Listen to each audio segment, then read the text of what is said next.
नमस्कार दर्शक बंधु रिनी कुकिंग किचन को आपण समस्त को स्वागत। आज आमे बनेइबा सबु परिबा देकी गोटे मिक्स बेसर तरकारी टीए। तो वीडियो को फुल देखंतु। रेसिपी भल लागिले वीडियो को लाइक करंतु, शेयर करंतु। आ चैनल रे जदि आपण माने नुआ ताहले प्लीज चैनल को सब्सक्राइब करंतु। बेसर तरकारी बनेइबा पई 7 रु 8 टी सिंब नेइची, 2 टी आलू नेइची, गोटे बाईगण नेइची, 2 टी कदली नेइची, 2 टी सारू नेइची, गोटे बड़ साइज रो टमाटो नेइची, 2 टी कलरा नेइची। एइठी कलरा को स्किप करिवेनी, निश्चय देबे। बिल्कुल भी तरकारी पिता लागिबनी आ भल लागिबो खाइबा पई। मसला रे नेइची गोटे चामच कला सरिष, गोटे चामच हळदिया सरिष। आपणक पाखरे जदि हळदिया सरिष नाही तो 2 चामच कला सरिष नेबे। गोटे चामच जीरा नेइची, 10-12 टी रसुण नेइची, 2 टी सुखिला लंका नेइची, गोटे छोट पियाज नेइची। एइठी राग आपण केते पसंद करंती सेही अनुसारे नेबे।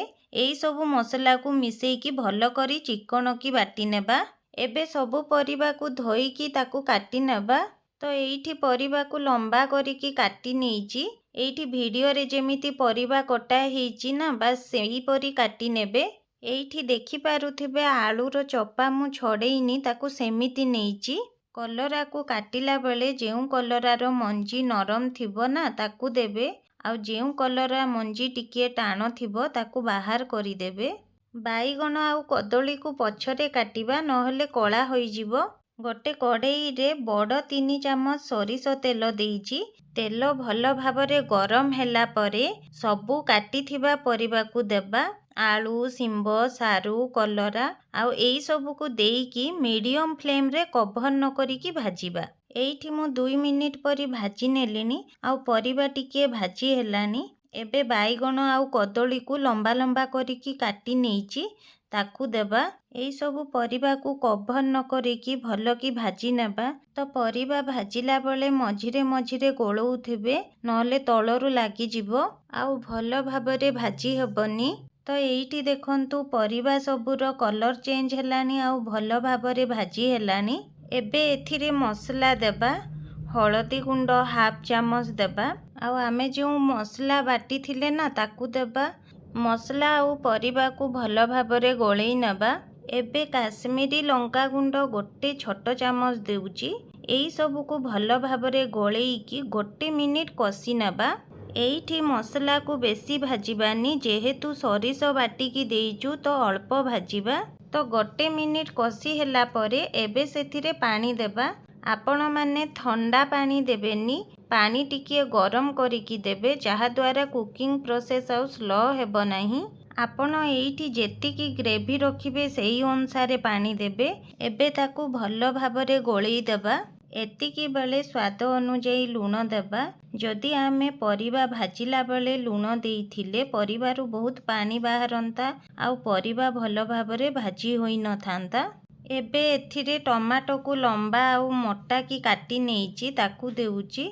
ताकू न गळेइकी सेमिति कभर करी देबा। फ्लेम को मीडियम रे ही रखिथिबा। 4-5 मिनिट हेला परे चेक करी नेबा। एइठी हमर परिबा भल भाबरे पूरा सिझी जेइची। आलू, बाईगण, टमाटो, सारू सबु भल भाबरे सिझी जेइची। एबे भाजी की रखिथिबा बड़ी को देउची। एइठी बड़ी निश्चय देबे, बड़ी देले तरकारी रो टेस्टटा बढ़ी जाए। 2 टी लंका को मझिरु काटी नेइची, ताकू देउची। एमिति देले तरकारी रे भल बासना आसीबो। एई सबु को गळेई की आउ गोटे मिनिट कभर करी देबा। एइठी आमे जो छुंको करूना सेई पेन गोटे नेइची। गोटे चामच सरिष तेल देउची। तेल भल की गरम हैला परे गोटे चामच पंच फुटण देउची। फुटण फुटी गला परे 2 टी सुखिला लंका को मझिरु खंडी की देउची। आउ 4-5 टी रसुण को छेची नेइची, ताकू देउची। रसुण देले ना तरकारी रे फ्लेवर भल आसीबो, तो ताकू देबे। किछि धनिया पत्र रो नाड़ को काटिकी देइची, ताकू टिकिए भाजी नेबा। एबे भाजी हेला परे फ्लेम को बंद कर देबा। सेतिरे हाफ छोट चामच काश्मीरी लंका गुंड देबा। एइटा पूरा पूरी ऑप्शनल अछि, एइटा आपण स्किप करि परिबे। ଏବେ ଛୁଙ୍କକୁ ଆଉ ଡେରି ନ କରି ତରକାରୀରେ ନେଇକି ଦେବା ଆଉ ସାଙ୍ଗେ ସାଙ୍ଗେ କଭର କରିଦେବା। ଯେମିତି ଆମର ଛୁଙ୍କର ବାସ୍ନା ବାହାରକୁ ନ ଆସିବ ଆଉ ତରକାରୀରେ ରହିଯିବ। 1 ମିନିଟ୍ ହେଲା ପରେ କଭର ଖୋଲିକି ଚେକ୍ କରି ନେବା। କଭର ଖୋଲିଲା ପରେ ଛୁଙ୍କର ବହୁତ ବଢ଼ିଆ ବାସ୍ନା ଆସୁଛି। ତ ଆମର ମିକ୍ସ ବେସର ତରକାରୀ ପୁରା ରେଡ଼ି। ଏବେ ଏଥିରେ କଟା ଧନିଆ ପତ୍ର ଦେବା ଆଉ ଗ୍ୟାସକୁ ବନ୍ଦ କରି ନେବା। ତ ଏଇଠି ଦେଖନ୍ତୁ ବେସର ତରକାରୀ କେତେ ବଢ଼ିଆ ଦେଖାଯାଉଛି ଆଉ ବିଲିଭ୍ କରନ୍ତୁ ବହୁତ ଟେଷ୍ଟି ହେଇଥିଲା। ଏଇ ବେସର ତରକାରୀକୁ ଆପଣ ପଖାଳ, ଭାତ, ରୁଟି ସବୁ ସହିତ ଖାଇପାରିବେ। ଆପଣମାନେ ଏଇ ପ୍ରୋସେସରେ ଥରେ ବନାନ୍ତୁ। କେମିତି ଲାଗିଲା ନିଶ୍ଚୟ କମେଣ୍ଟ କରି ଜଣାନ୍ତୁ। ନମସ୍କାର।